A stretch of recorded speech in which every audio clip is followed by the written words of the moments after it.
Right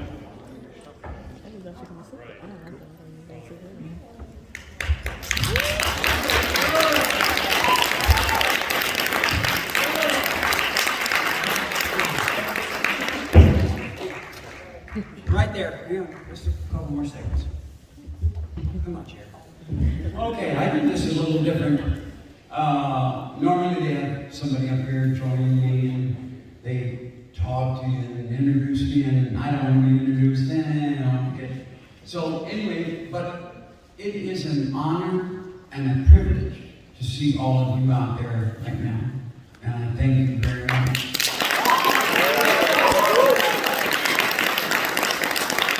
So, the idea is, can somebody do me a favor? See that mic stand there? Can that come forward? Is it possible? Because the light, they got a follow spot, and it's right on me, which is fine, but I can't see the person's face if they come to that mic stand. And the person's face is the most important thing. I'll be talking, that's perfect, right there. Right there's great. Great. Unless they want to be on film too. So anyway, now, I'm here. There's my friend, Divina. Divina, I was very close though. That was really good for me. Trust me. I love that lady. She's a superwoman. And there's a few others in here, I should mention. Where's my wife? Oh, she left me. Okay. So, anyway, what we're going to do is you're allowed to ask me questions, and you can ask me anything you want, except what size pants do I wear. Now, you got a question? Okay, well, bye. Nice seeing you. Come on, you got a question. Let's go. Let's rock. There you go. Somebody can start. Oh, somebody. Yes, I have a question. Okay, loud. Is there many outtakes or any songs left unreleased, your collaborations with Jim Steinman, or anything that would be great interest to your fans? Thank you. The only thing, no, there's no outtakes, and film probably is, but no, I've never been cut out of a film. You know, you get all these actors always go, I can't believe you cut me out of that. I mean, I signed up to play this character, they completely cut the character out of the film. Really? You know, there's probably a reason he did that. So anyway, no, we have no outtakes, trust me, but we do have this. And what it is a demo, piano, voice, and it was done for RCA in 1975. And Ellen Foley's on it. It was right after, I don't even know if we finished Paradise, but she's on it. And a guy named Rory Dodd singing on it, and it's Jim playing piano and me singing. And there's probably been 50 people ever heard that. And I have it, and I'm going to release it. I'm just trying to find out how, when, and where. Back in the old days, it was easy. Oh, we printed it up on vinyl, threw it out there. No, I don't do that anymore. It's got all this stuff down there. But it's been very good for me because on TikTok, last September and October, I was trending number 2. 2018, the doorbell rings. My wife goes to the door, she gets a box. She brings it to me, and we open it up. It is a gold single of Paradise by the Dashboard Light, released in 1978. Wow. And that single, there was a guy named Casey Kasson, and it was America's Top 40, and that was syndicated across the world, not the world, across the states. And back then they didn't have it where you go online. They had to send it out. They send it out on tape or disc or whatever, and send it out. And Casey Kasson in 1978 wrote a letter to the radio stations. And he'd been a big advocate for 2 out of 3 Ain't Bad earlier. but he wrote this letter: get this trash out of the top 40. You remember, because we were talking about, there it is, a line shot up the middle, look at him go. Oh, he's around in first base and heading for second. That was the sexual trash. And so I played Bill Clinton's inaugural, and Tipper Gore, Al Gore's wife, was running, in this time frame earlier, was running this thing where all that kind of thing was, she wanted it banned from the radio. So we were freaking out that Al Gore and Tipper Gore were going to come. So we played Paradise really early, so they didn't have to play when she came. So they come up on the stage, and she comes running over to me and she goes, have you played Paradise yet? That's my favorite song.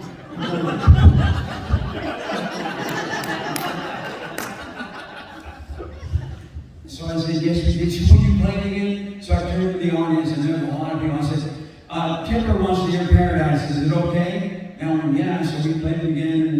And I was dancing with Tipper, and Al Gore was dancing with Patty Rousseau, and it was one hell of a time. Bill was great. We had him play a little saxophone with us because we had one handy. Jeez, I wonder why we figured that out. So anyway, it was very good. It was very cool. We did a couple of things for him, and Carter, and then we did for George.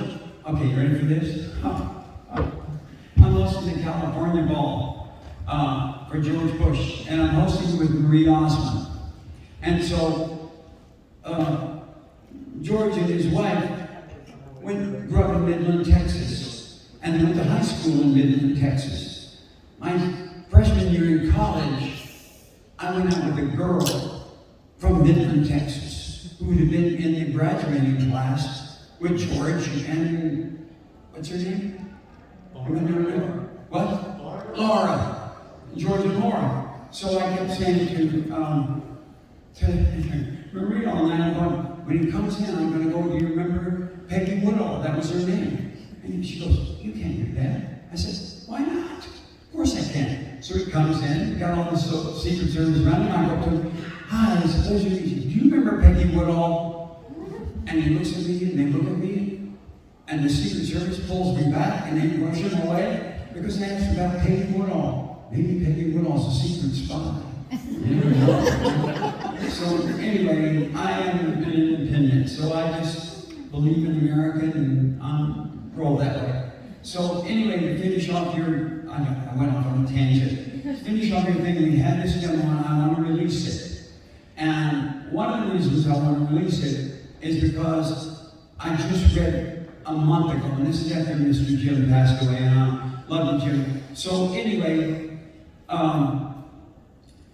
even a month ago, they were writing about Jim, and he was like good, and they go, but he was heavily influenced by Springsteen. And that gets me so angry, because these songs were all written in 1975.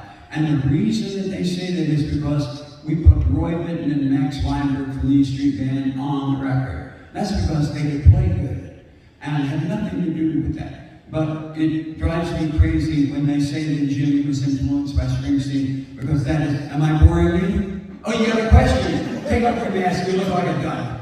Okay. I know you had a long and wonderful career.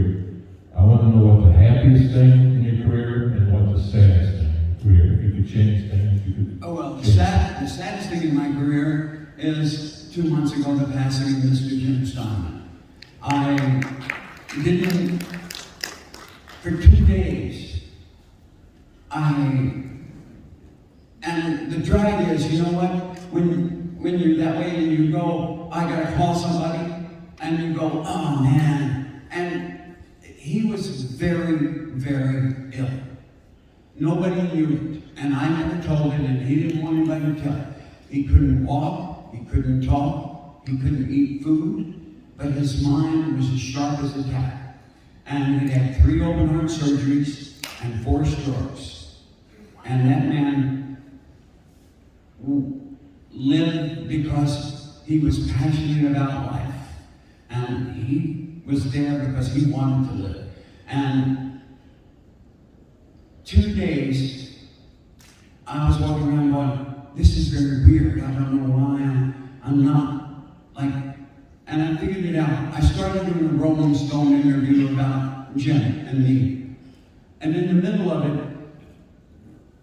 I just completely broke down and was hysterical and had to go get my wife.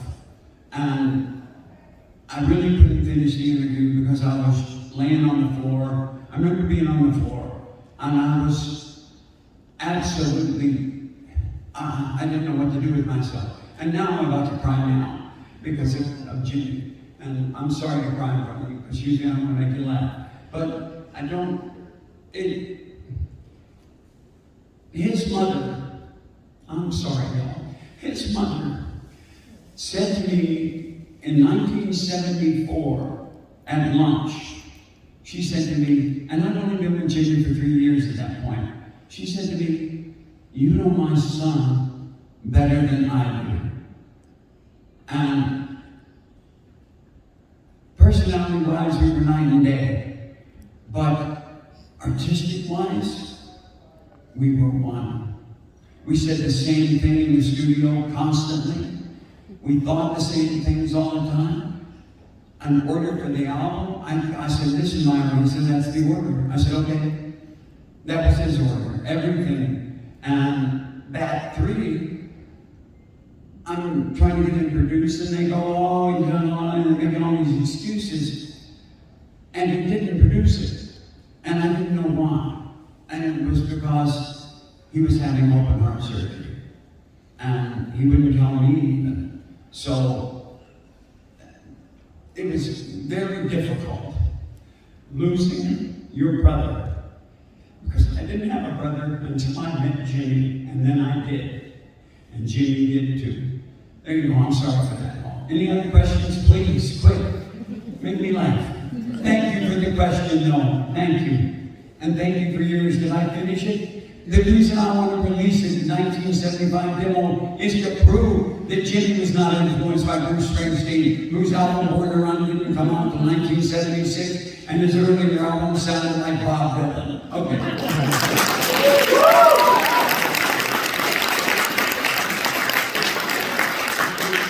You did a lot of movies like, Well, speak up. you've done a lot of movies like Leap of Faith with Steve Martin and... I've done 70 films, 75 actually. Yeah, what was one of your favorite roles, and how was it working on the sets of those? My favorite role was a film, where's my wife?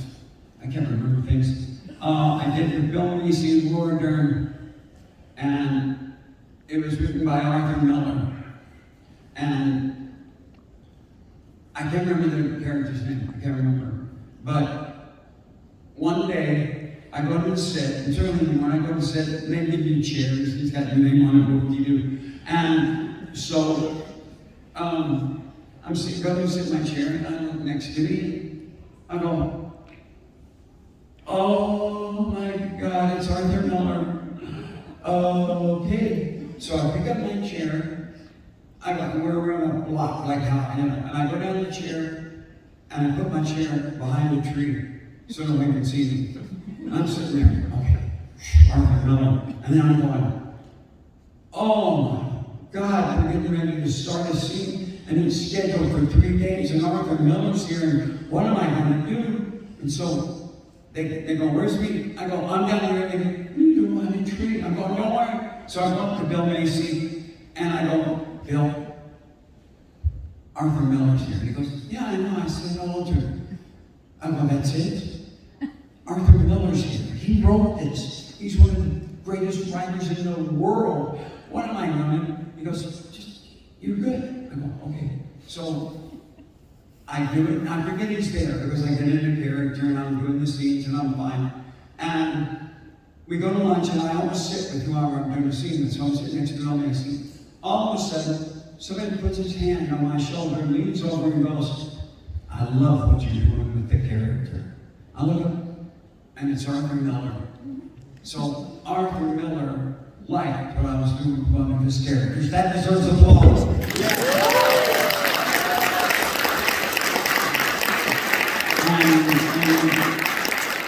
And I thought after that I was going to fall right into a play that mashed mashed potatoes. Okay, go ahead. His name was Fred, by the way, the character. What was it? Fred. Fred, that's right. I didn't know that. You looked it up online. You I did. The phone, I didn't you? did. Yeah, I don't have a phone. So, I thought you might like to know. what? I thought you might like to know. Thank you very much for that. So my question is, I know they wrote scripts for 2 other Rocky horrors, but obviously Eddie couldn't be a part of that. But they ended up doing a spiritual successor because Tim didn't want to do the other one. Well, I couldn't be in the other one because Eddie Yeah, was Eddie dead. died. Yeah. But Eddie they died. did Unless he was going to come back as a zombie. Did they have a zombie in the other ones? Kind That would have been horror. Kind of. Fred and Eddie was a zombie. Yes. Okay. That would have been a great zombie. Yeah, they ended up doing a spiritual successor called Shock Treatment. Did they talk to you about being in shock treatment? No, and he was dead. But it was a completely different set of characters. They did something completely No, I different. know. No, well, But it wasn't well received. No, but I still like the songs. Well, that's fine. I think you should like the song. You should love whatever you love. And don't let anybody change your mind about anything. You be who you are, and that's who you're supposed to be. And just tell everybody here, we are all the same. We are all equal. And nobody is better than anyone else. And everybody is as important as everybody else. And that's how I go through life. We are all equal. Thank you. Okay, now, questions. By the way, this is Steve, and he's a moderator, and I said, no, get off the stage. I think that's how it went. The movie was called Focus, by the way, if you guys want to check it out. It's very good. I want to ask you about acting. I want to know if acting artistically, creatively scratches a different itch for you than music does. It's all the same. Is it for you? Because, okay, every song that I've ever sung has been a character. And every show, the characters come and sing the songs. I don't sing the songs, they do. And at the end of the show, I have no idea what just happened. The only way I know what happened in the show is we've taped every show since 1986. They don't all work out, and some of them break, but that's the only way I know what happened. I go and listen to it. And if I'm doing a film, and I know what happened in the take, I'll finish the take, but before anybody can move a muscle, I go do another one. Because once you do a take, they want to come in and fidget with everything. All the light is new. So I don't let them do that. And the directors always let me have another take.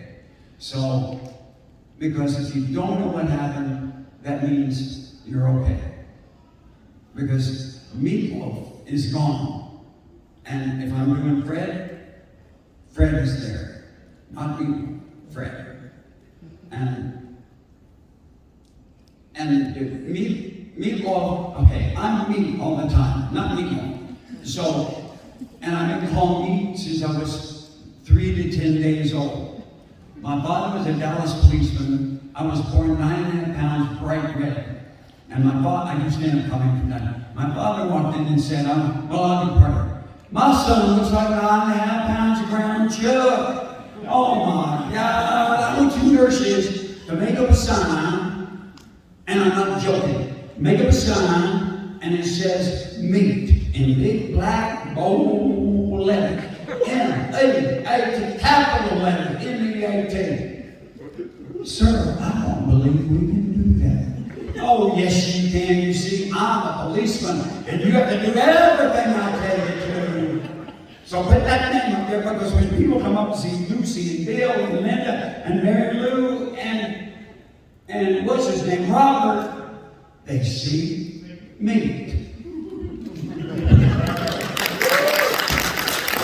So, when the Loaf came about in the 8th grade, I stepped on a coach's foot. Then you remember that meat was in the background. background, okay? People got angry and they thought it was funny. And the third grade teacher told me, she thought it was hysterical. So from time to time, Meat came in, and the coach knew about it. So I stepped on his foot, and he said, "You get on that foot, you hung up me? You hung up me? Oh, you hung up me? Oh, meat loaf!" And everybody in the 8th grade thinks everything's funny. Next day on my football locker, there it was. Meat, space, loaf, meatball. So it wasn't, we didn't sit around the table like when you do, many on the band-aid. They go, "I know, chop suey." Nah, beef stroganoff. That's not bad. Oh, no, we don't do that. Meatball. Oh, that's it. That's how they make up names for bands. You sit around and imagine REO Speedwagon. Let's call it REO Fast Train. Nah. Where do we get the Oreo from? I don't know, from Oreos. Oh, right, Oreo, but it's not Oreo. Let's make it Oreo. That's better, Oreo instead of Oreo. Oreo fruit cup. Nah. But that would have gone good with Oreo. But no. And so they said that's how they did it. I didn't do that with meatball. Trust me, I've been around. Should have been around when they wanted to change the first band I was in from Meatloaf Soul to another name.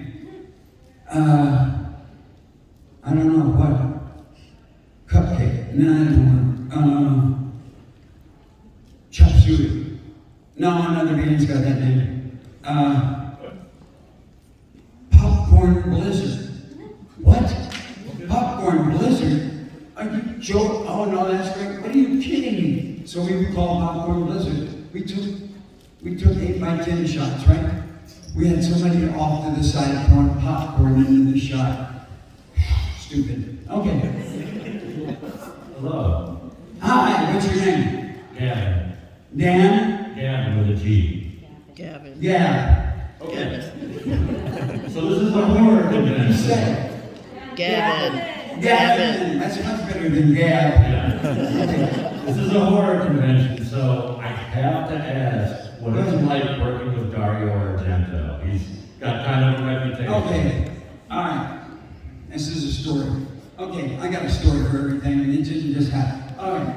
So they were doing the Masters of our series, and they were doing an episode, I guess, called Pellets. It's like a film, because I think it's an hour and a half long.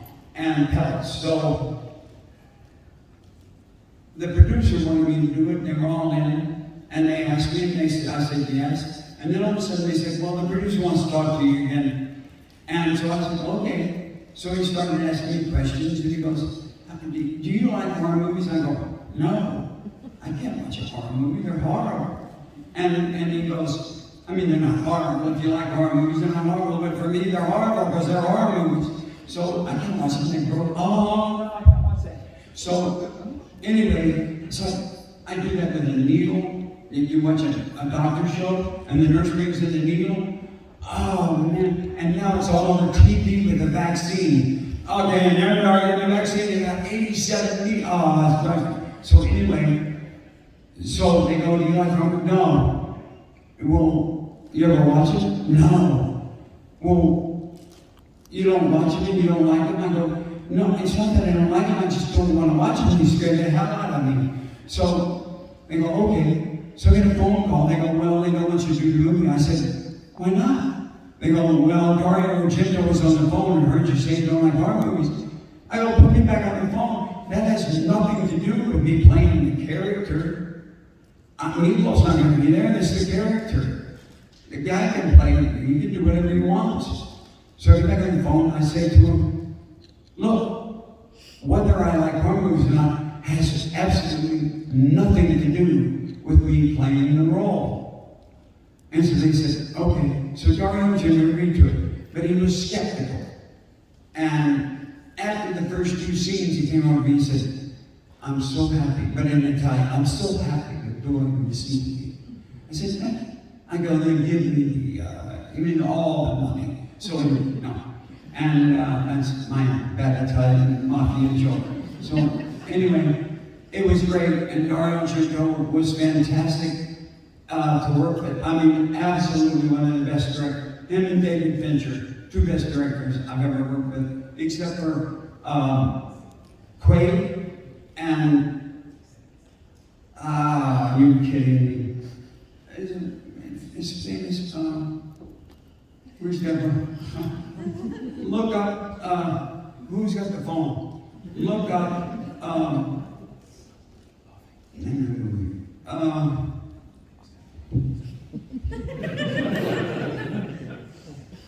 Crazy in Alabama. Crazy in Alabama. The director?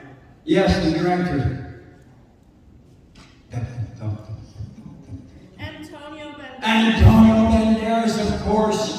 I've been to his house about 18 times. So I'm Antonio Banderas, Quaid, Dario Argento, and David Fincher. I know it's weird to put them all together, but the actors have a special thing about working with actors. They want to know how, was it okay? And then you ask them, and they go, from an actor's point of view, that's how they direct. So it's great. And Fincher is a perfectionist, and he draws that out of you, that you want to be perfect. But after 54 takes, you're pretty perfect. And we took bets on how many takes we do. Okay, go. My name is Bill Beard. Hi, Bill. Say hi, Bill. Hey, this is absolutely self-serving, and I'm sorry about that. What? Okay. You are my wife's favorite musician. Okay? Well, we meant to come down. Okay, what's your wife's name? Teresa. She's now my favorite person. Awesome. So, we were trying to get down here for the photo session. We missed it. We actually used your I Would Do Anything for Love as our wedding processional yesterday. Is there any chance I can get a photo with you and her? I'm going back to my table. You are? Yeah. It's been a very But I'm not taking a picture. I'm just trying. Okay. All right, you and Teresa, come to the table. I'm just waiting for the cues. How long have I been up here? I'm done. No. It's the 30 minutes. And let me say this. You are all special. You are all fantastic. And I'm going to applaud you.